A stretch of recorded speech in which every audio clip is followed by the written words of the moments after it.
Hello Himachal वासियों, क्या हाल है? आइए जानते हैं हिमाचल प्रदेश की बड़ी खबरें और आज शाम तक के हिमाचल की मुख्य समाचार पर नजर डालते हैं। इससे पहले आप वीडियो को लाइक नहीं किए हैं तो लाइक कर दीजिए और चैनल में नए हैं तो चैनल को सब्सक्राइब कर लीजिए। रेगुलर नहीं होंगे मल्टीटास्क वर्कर, शिक्षा मंत्री का ऐलान। सरकार ने सत्ता में आते ही दिए थे जांच के आदेश। राज्य के सरकारी स्कूलों में पूर्व सरकार में नियमित किए गए मल्टीटास्क वर्कर्स को वर्तमान सरकार में नियमित नहीं किया जाएगा। नाचन से विधायक विनोद कुमार द्वारा सदन में पूछे गए सवाल में शिक्षा मंत्री रोहित ठाकुर ने यह जानकारी दी है। वहीं प्रदेश में शिक्षा विभाग द्वारा 67 से 17 पार्ट टाइम मल्टीटास्क वर्कर नियुक्त किए गए हैं। यह मल्टीटास्क वर्कर अलग अलग स्कूलों में सेवाएं दे रहे हैं। उन्होंने कहा कि इस साल उनके वेतन में कोई भी बढ़ोतरी नहीं की गई है और इसके साथ ही सरकार ने इन मल्टीटास्क वर्कर्स को नियुक्त करने के बारे में भी कोई विचार नहीं रखती है।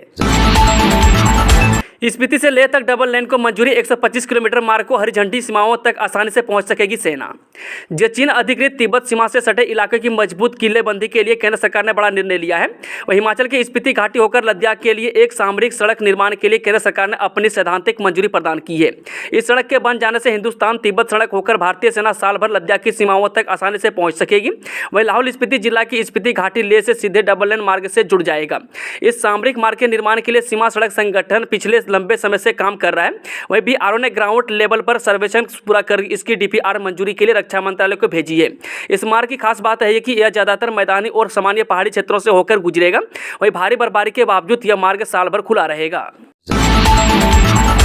निर्मण में हादसा, अनियंत्रित होकर 200 मीटर नीचे कुपन्ना नदी में गिरा डंपर, 3 की मौके पर मौत।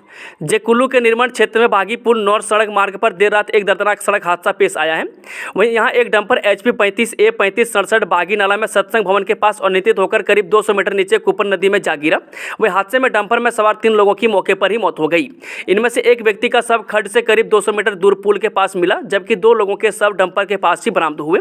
वहीं मृतकों की पहचान 32 वर्षीय चालक रंजय पाल उर्फ मिंटू पुत्र मोतीराम निवासी मोइन उप तहसील निथर जिला कुल्लू, 25 वर्षीय अंकित पुत्र शिशुपाल निवासी मोइन उप तहसील निथर जिला कुल्लू, 38 वर्षीय गुड्डू राम पुत्र मोतीराम निवासी झलेर डाकघर सराहन तहसील निर्मण जिला कुल्लू के रूप में हुई है।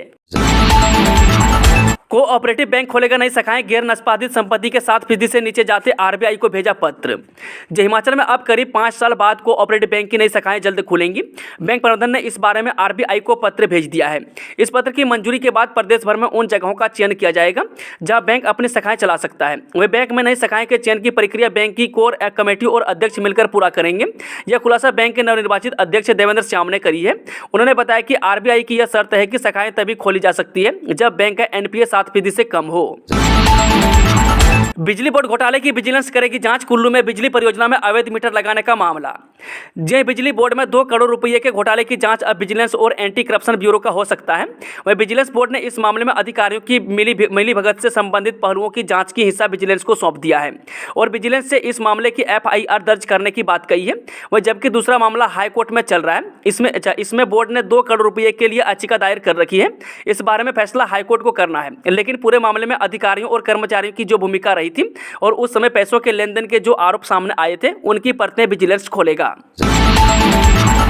वॉयस सैंपल लेने को मंजूरी, पेपर लीक मामले में गिरफ्तार आरोपियों की जल्द होगी जांच। हिमाचल प्रदेश कर्मचारी चयन आयोग में सामने आए विभिन्न परीक्षाओं के पेपर लीक मामले में संलिप्त आरोपियों के वॉयस सैंपल लेने के लिए कोर्ट ने मंजूरी दे दी है। वहीं मंगलवार को सुनवाई के दौरान कोर्ट ने कहा है कि विजिलेंस मामले में संलिप्त आरोपी उमा आजाद के छोटे बेटे निखिल आजाद, नौकर नीरज कुमार और एजेंट संजीव कुमार की आवाज के सैंपल ले सकती है। वहीं न्यायिक हिरासत में चल रहे इन तीनों आरोपियों की आवाज के सैंपल अब FSL में करवाए जाएंगे। दरअसल भर्ती परीक्षाओं के लीक मामले की जांच कर रही SIT इस बात का पता लगाना चाहती है कि इन तीनों की बात किस किस से होती थी और किन किन के साथ इन्होंने पेपर बेचकर सौदेबाजी का खेल चलाया हुआ था। यदि जांच टीम वॉयस सैंपल के माध्यम से ऐसे लोगों का पता लगा लेती है जो इस गड़बड़ झाले में संलिप्त थे, तो माना जा रहा है कि भविष्य में और कई लोगों की गिरफ्तारियां हो सकती है। चीन के खिलाफ मैक्लोडगंज में आक्रोश, अरुणाचल के 11 नाम बदलने के दावे पर जताया विरोध। चीन की ओर से अरुणाचल प्रदेश के 11 जगहों के नाम बदलने के दावे को लेकर बौद्ध नगरी मैक्लोडगंज में निर्वासित तिब्बती समुदाय के लोगों ने विरोध जताया है। वहीं मैक्लोडगंज तिब्बती समुदाय के लोगों पर पदाधिकारियों ने कहा है कि चीन अपनी चालबाजी से बाज नहीं आ रहा है। वहीं ड्रैगन ने एक बार फिर भारत में स्थित कुछ जगहों को अपना बताने की कोशिश की है। चीन ने अरुणाचल प्रदेश के 11 जगहों के नाम बदलने का दावा किया है। चीन का कहना है कि ये जगह दक्षिणी तिब्बत का हिस्सा है। सच बोलना प्रेस का कर्तव्य, सुप्रीम कोर्ट ने रद्द किया केंद्र सरकार का आदेश। जो उच्चतम न्यायालय ने Malayalam news channel media one पर राष्ट्रीय सुरक्षा का हवाला देकर प्रसारण नवीनीकरण पर प्रतिबंध लगाने वाला केंद्र सरकार का फैसला बुधवार को रद्द करते हुए कहा कि सत्ता के सामने सच बोलना प्रेस का कर्तव्य है। मुख्य न्यायाधीश DY चंद्रचूड़ और न्यायमूर्ति हिमा कोहली की पीठ ने मीडिया वन पर प्रतिबंध लगाने के केंद्र सरकार के आदेश पर मुहर लगाने वाले केरल उच्च न्यायालय का फैसला पलटते हुए कहा कि प्रेस का कर्तव्य है कि वह सत्ता से सच बोले और नागरिकों को तथ्यों के बारे में सूचित करे। पुलिस को बड़ी कामयाबी, मेक्सिको से पकड़ा गया गैंगस्टर लॉरेंस बिश्नोई का गुर्गा दीपक बॉक्सर। दिल्ली पुलिस को एक बड़ी कामयाबी हाथ लगी है। कुख्यात गैंगस्टर लॉरेंस बिश्नोई के गुर्गे दीपक बॉक्सर को दिल्ली पुलिस ने FBI की मदद से गिरफ्तार कर लिया है। वहीं पुलिस ने उसे मेक्सिको से गिरफ्तार किया और दिल्ली ले आई है। बताया जा रहा है कि बॉक्सर जाली पासपोर्ट से मेक्सिको पहुंचा था और फिर यहां से अमेरिका भागने की फिराक में था, लेकिन पुलिस ने FBI की मदद से उसके मनसूबों पर पानी फेर दिया है और मेक्सिको से इस्तांबुल के रास्ते से उसे सुबह 4:40 पर दिल्ली पहुंचाया गया है। सर्विस कमेटी की मीटिंग से पहले बैठक करेगी बिजली बोर्ड कर्मचारी यूनियन। बिजली बोर्ड सर्विस कमेटी की मीटिंग से ठीक पहले कर्मचारी यूनियन ने बैठक का फैसला किया है। कर्मचारी प्रदेश भर के तमाम मसलों पर चर्चा करेंगे और सर्विस कमेटी में इन मसलों की सुनवाई हो पाती या नहीं, इस पर प्रबंधन से जवाब भी लेंगे। वहीं कर्मचारियों की यह बैठक 6 अप्रैल को बिजली बोर्ड के मुख्यालय में आयोजित होगी। बोर्ड के महासचिव हीरालाल वर्मा ने बताया कि बिजली बोर्ड प्रबंधन ने 6 अप्रैल को सर्विस कमेटी की बैठक का फैसला किया है। इस बैठक में बिजली बोर्ड में 2600 पदों को भरने की प्रक्रिया शुरू होने की उम्मीद है। इसके साथ ही टीमेट और हेल्पर की पदोन्नति पर भी फैसला आ सकता है। इसमें बिजली कर्मचारियों के पदोन्नति से जुड़े लंबित मामलों का निवारण होगा। इन मामलों को लेकर कर्मचारी यूनियन भी बैठक करेगी और अपने मसलों पर चर्चा करेगी। नेकराम को आज दिल्ली में मिलेगा पद्मश्री पुरस्कार। जिला मंडी के दूधराज उपमंडल करसोग के नाथ क्षेत्र निवासी नेकराम शर्मा को बुधवार पद्मश्री पुरस्कार दिल्ली में मिलने जा रहा है, जो पूरे हिमाचल व दूरदराज उपमंडल के लिए भी गौरव की बात है। वहीं दिल्ली से नेकराम शर्मा ने जानकारी देते हुए बताया कि उन्हें दिल्ली आने का न्योता मिला, जिसके चलते वो राष्ट्रपति भवन पहुंच चुके हैं और बुधवार दोपहर बाद लगभग 4 बजे के आसपास पद्मश्री पुरस्कार से उन्हें नवाजा जा रहा है। वहीं करसोग क्षेत्र के एक गाँव से संबंध रखने वाली साधारण किसान नेकराम शर्मा, जिन्होंने पर्यावरण को बचाने तथा कृषि क्षेत्र में हजारों किसानों को जहर मुक्त खेती के लिए जागरूक करने का अभियान चलाया, जिसे भारत सरकार द्वारा भी सलाम करते हुए यह पद्मश्री पुरस्कार दिया गया। सीएम लेंगे क्वालिटी एजुकेशन पर फैसला, शिक्षा मंत्री रोहित ठाकुर ने दी जानकारी। शिक्षा विभाग की कमियों को दूर करने के लिए विधानसभा के बजट सत्र के बाद बड़ी बैठक आयोजित होगी। इस बैठक में मुख्यमंत्री सुखविंदर सिंह सुक्खू भी शामिल रहेंगे। वहीं शिक्षा मंत्री रोहित ठाकुर ने विधानसभा के बजट सत्र के दौरान यह बात कही। वह विधायक संजय रतन की ओर से नियम 130 के तहत लाए गए ध्यान आकर्षण प्रस्ताव का जवाब दे रहे थे। उन्होंने बताया कि एक समय में हिमाचल प्रदेश शिक्षा के क्षेत्र में देश के अग्रणी राज्यों में गिना जाता था, तो वहीं अब यह 11वें स्थान पर पहुंच गया है। वहीं हिमाचल प्रदेश को शिक्षा के क्षेत्र में फिर से आगे ले जाने के लिए विभाग में संतुलन लाने की आवश्यकता है। पेड़ों के कारण बल्क ड्रग पार्क का विरोध, उद्योग मंत्री ने बताया पार्क के लिए केंद्र से मिले 225 करोड़। ऊना जिला के हरोली विधानसभा क्षेत्र में स्थापित होने वाले राज्य के पहले बल्क ड्रग पार्क को लेकर हाईकोर्ट में एक याचिका लंबित है, लेकिन इस याचिका में याचिकाकर्ता हरीश कुमार और राजेंद्र सिंह ने पार्क का विरोध नहीं किया है।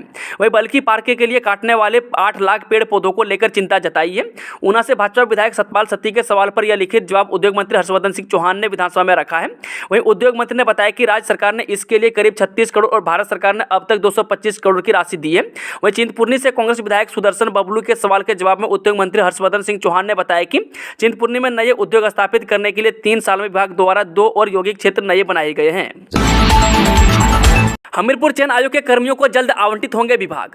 हिमाचल प्रदेश कर्मचारी चयन आयोग जो भर्तियों के गड़बड़ झाले के बाद न केवल निलंबित करना पड़ा था, बल्कि बाद में उसे भंग भी करना पड़ा। यहां पर सेवाएं देने वाले लगभग 60 कर्मचारियों को घर बैठना पड़ गया। अब सरकार ने धीरे धीरे इनके बारे में सोचना शुरू किया है। इनकी वेतन बहाली के लिए यहाँ एक HAS अधिकारी को OSD तैनात करने के साथ साथ उन्हें DDO पावर भी दी है। वही जानकारी है कि इन कर्मचारियों को अभी फिलहाल फरवरी माह का वेतन भी मिला है, वही मार्च का मिलना अभी बाकी है। हालांकि कर्मचारियों ने वेतन मिलने के बाद थोड़ी राहत की सांस ली है। उधर जानकारी यह है कि घर बैठे इन कर्मचारियों से सरकार ने विभागों में जाने के लिए ऑप्शन भी मांगी है। चलिए मैं चलते शाम की आज आखिरी खबर। कर्मचारी चयन आयोग के सचिव कोर्ट में पेश, फैसले पर टिकी सभी की निगाहें। भंग हो चुके हिमाचल प्रदेश कर्मचारी चयन आयोग के मुख्य कर्ताधर्ता और कंट्रोलर ऑफ एग्जाम रहे HAS अधिकारी पूर्व सचिव डॉक्टर जितेंद्र कंवर को बुधवार को हमीरपुर की अदालत में पेश किया गया। वहीं विजिलेंस द्वारा कड़ी निगरानी में आरोपी को दोपहर 12:15 बजे कोर्ट से बाहर लाया गया। वही बताते हैं कि दोपहर बाद आरोपी को दोबारा कोर्ट में पेश किया जाएगा। दोस्तों, आज शाम की खबरों का सिलसिला समाप्त होता है। अगर जानकारी पसंद आई तो वीडियो को लाइक, शेयर, चैनल को सब्सक्राइब जरूर करें।